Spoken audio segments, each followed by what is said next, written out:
देखिए अभी हमने सीखा आंग्ल सिख युद्ध, जिनमें हमने मुख्य रूप से कई युद्ध और संधियां मैंने देखी, ठीक है। जिनमें से अब हम जानते हैं आंग्ल नेपाल युद्ध। देखो आंग्ल नेपाल युद्ध, इसमें अंग्रेजों, इसमें कहा जाता है कि भारत का कौन सा ऐसा पड़ोसी मुल्क था जो अंग्रेजों गुलाम नहीं रहा, वह है नेपाल। नेपाल क्यों नहीं रहा? देखो नेपाल का गुलाम करेंगे, हिमालय पर्वत चढ़ेगा, हिमालय पर्वत कोई नहीं रहता है, हिमालय पर्वत ही तो है, पर्वत और पहाड़ी तो है। मसूरा का पत्थर पर बैठेंगे का कि पता लगे लाड हार्डी का मत लेके जा, जो पत्थर ऊपर बैठे जा, भैया सबसे ऊंचा बैठे हैं। समझ पा रहे ना? सुरा गिरेंगे को पता न लगेगा, तो नेपाल आप का अधिकार करेंगे। लेकिन इसके लिए जरूरत क्या है? जैसे वर्तमान समय में देखा जाए, नेपाल क्या भारत से दुश्मनी कहीं रह सकता है? नहीं। सुरा अगर दुश्मनी कहीं रहेगा, एक तरफ एक हिमालय है, उधर तो कुछ खाए पिए मिलेगा नहीं, मर जाएगा, है ना। तीन तरफ से भारत है, कौन कहते खाए पिए मांगेगा? बात समझ पा रहे हैं ना? वही का ट्रांसपोर्टिंग हमने पूरे भारत से जाता है, कुछ मंगाता है कलकत्ता वगैरह में आता है जहाज से, वही बात लद के अंदर के जाते अपने यूपी बगल से जाते, यही ड्राइव रैली हुई थी। समझ पा रहे हैं ना बात का? तो कहाँ से जाएगा? समझ पा रहे हैं? ये महत्वपूर्ण है। तो भले बहुत कहीं से ले जाओ, बात अलग, ठीक।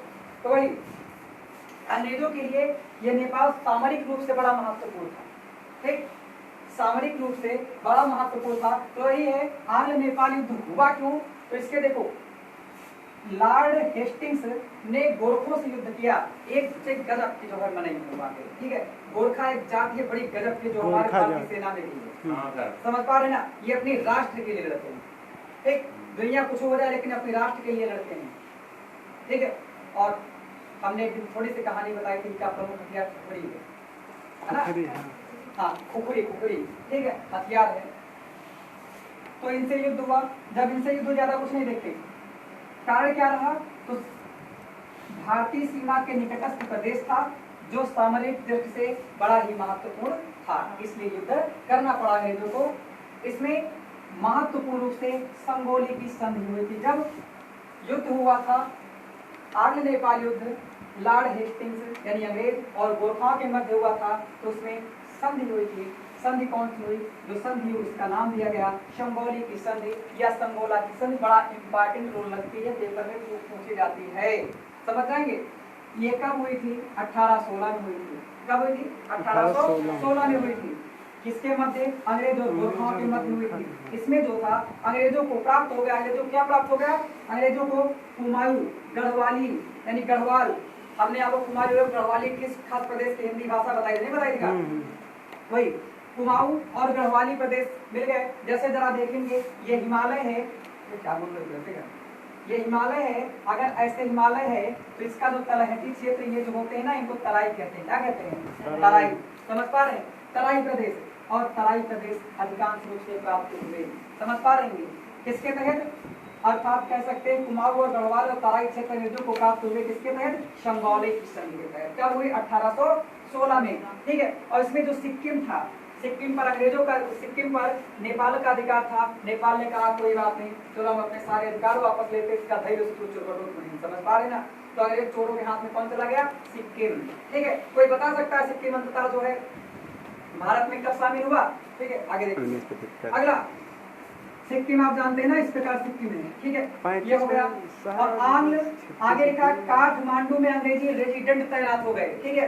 काठमांडू में अंग्रेजी रेजिडेंट तैनात हो गए। अगर इन गधों को जो पता चलता था ये शायद कहीं भी मुंह उठा सकता लड़ाई करने के लिए, उसके यहाँ या तो अंग्रेजी सेना बैठा देते थे या तो अंग्रेज अधिकारी नियुक्त कर देते थे। बात समझ पा रहे? तो इनके यहाँ अंग्रेजी रेजिडेंट कहा जाए तो एक अंग्रेजी अधिकारी, प्रमुख अधिकारी, ठीक है, ताकि दोबारा कभी भी यहाँ लड़ाई करने के लिए मुकाबला ना हो सके। तो अंग्रेज रेजिडेंट बैठ गए कहाँ? इनकी राजधानी काठमांडू में। समझ पाएंगे? यही जो है मुख्य रूप से कारण रहा। और अंग्रेज रेजिडेंट बैठ गए तो भैया लड़ाई तो नहीं होगी ना, और अंततः कोई भी लड़ाई नेपाल से नहीं हुई। इस प्रकार से देखा जाए तो ये अधिकार नहीं है, खाली अधिकारी बैठा है ना। तो ये आपका प्रथम, ये आपका आंग्ल नेपाल युद्ध, समझ जाएंगे। तो इम्पोर्टेंट है संगोली संधि कब हुई? 1816। किसके समय, किसके साथ हुई? तो नेपाल के साथ हुई, अंग्रेज और नेपाल के मध्य। समझ जाएंगे? आंग्ल नेपाल युद्ध में कौन सी संधि हुई, संपन्न हुई? संगोली की संधि। ये आपके लिए वो इम्पोर्टेंट सवाल है। समझ जाएंगे, ये आप ध्यान रखेंगे। कोई समस्या, ये आप ध्यान रखेंगे। अगला हम पढ़ेंगे एक दूसरी संधि या दूसरा युद्ध, जिसका नाम होगा आंग्ल बर्मा युद्ध। कौन? आंग्ल बर्मा युद्ध। ठीक है।